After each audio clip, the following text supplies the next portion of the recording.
What's good, y'all? Drinking that broke man beer again. We're gonna be talking about outliving one of my longtime enemies, somebody I really fucking hated, my baby mama. But before we begin, I know there's a lot on family and exes and people that I beef with that are still alive like to watch my videos and then talk shit. I don't give a fuck what y'all think. Fuck you. Fuck all you faggots. Whether it be an ex, my parents, siblings, former friends. Fuck you. I don't give a fuck.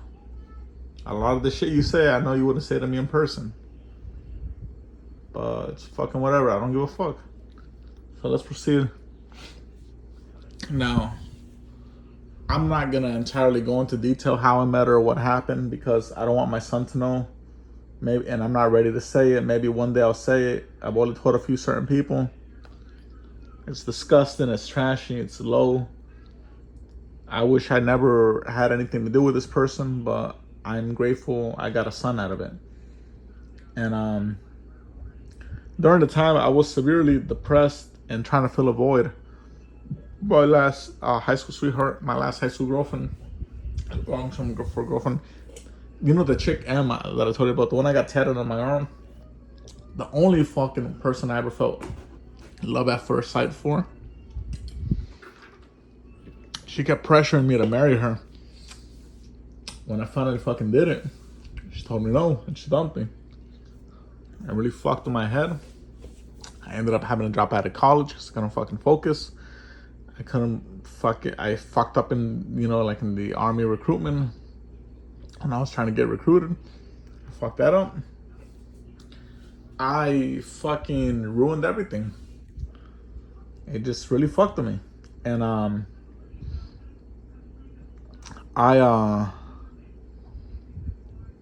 before I continue, I want to tell you, if any teenage boy or young man is listening,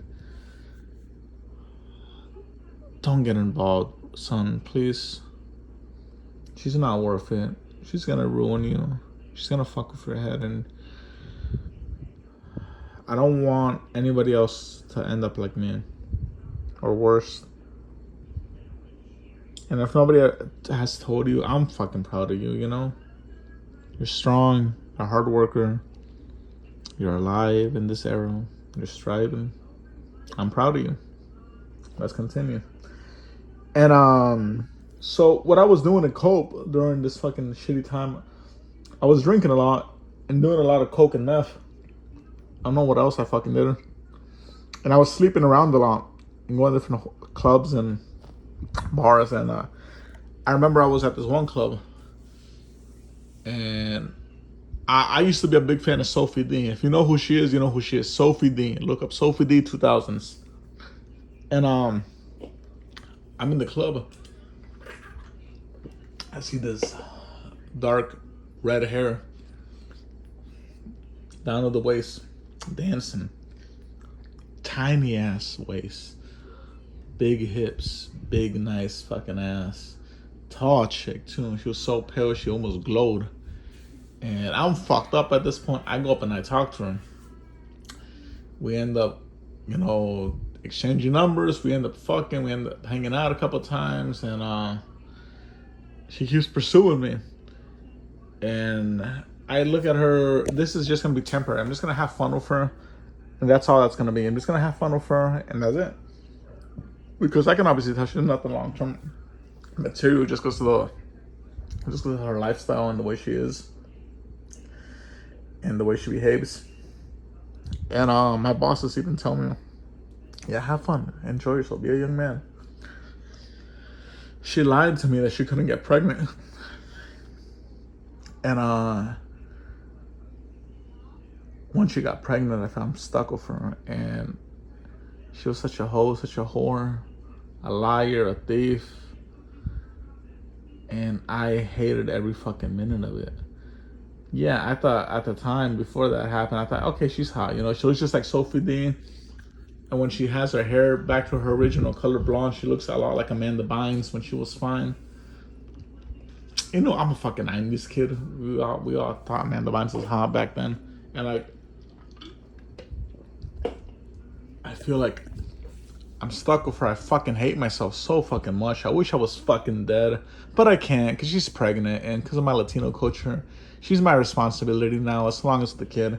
And I try to make it work as best as I can, but each time she fucks up. Each time she's doing something fucked up and stupid.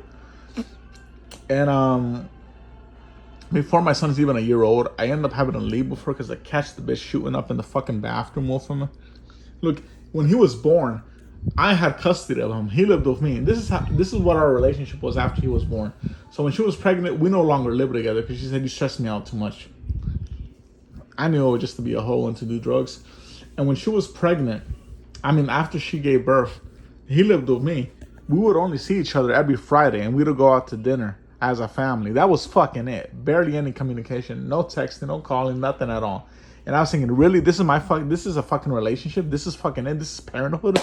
What the fuck? And I had other women that were interested in me, and I kept brushing them off because I felt like I gotta stick with this fucking bitch. I gotta make it work with her. You know, we have a fucking child together. What the fuck? After I grew resentment, I said, you know what? Fuck Latino culture. Fuck my, family. Fuck my upbringing. Fuck all that. Fuck this bitch. I choose my son over her. I left her because I caught her shooting up in the fucking bathroom with him in there. On his fucking birthday. He was only a year old. And then we started this whole long ass custody battle. And she'd always try to make me miserable. Always try to give me a hard time. We can never co-parent. Eventually it got bad because I fucked up myself. I was depressed. My late fiance passed away. Her and our unborn daughter passed away. Then this other chick I dated fucked in my head and left. And then she died and just fucked in my head. And I got in trouble. And I thought everything was going to be okay towards the end. Because me and my baby mama were finally able to co-parent a little bit. And I said, hey, you can't fuck up no more. And I can't fuck up no more. I don't give a fuck what you've been doing. And she did a lot of fucked up shit to me. Like, one of them was fucking her own stepdad. She was fucking her own stepdad for money. Brutal as fuck. I said, I don't give a fuck anymore. Fuck her. I guess she was still doing that to this day. We've been separated for almost 9 years. And a few weeks back, maybe almost a month or two back, she was found dead by her parents. And I got invited to her fucking funeral. I didn't want to be there, but I didn't want my son to be there alone. And I did not want to bring him because, he needed a closure. He needed to say goodbye. Even though she was a piece of shit, that was still his mom. And while I am the responsible provider, I'm not really a fun parent. I'm pretty boring. I'm pretty fucking lame. I try to nurture and love as much as I can, but I didn't have it, and I'm a man, so I can only do so fucking much. But he got that from her. A lot of that from her. And I fucking feel sorry for my little guy. That's another reason I really wanted things to work out with Ferry. I wanted a mother figure, a mom for my fucking kid. What the fuck? I just want my kid to have a good fucking happy childhood and a good life and have that, have what I had, the 2-parent household. But it fucking can't. And now his fucking mom's dead, fuck that bitch. Even though I do hate that hoe, I hope she wakes up in a better reality where she's not a piece of shit, where she's somebody, where she respects herself, respects everything else, and she has a good life. I really do hope so. And I am grateful she gave me a son. I am grateful she gave me a kid. I mean, taught her kid to swim. And I'm not going to say her name, but she came close to becoming a Nickelodeon actor, kids from the 90s. And she acted in a lot of plays, beauty pageants, was a great singer. And I think she probably had a lot of potential to be an actress, so she wouldn't have fucked up. If she wasn't into stupid shit and I don't know. I'll never know. Fuck her though. Fuck her, and I'm sorry. Rest in peace. I outlived you.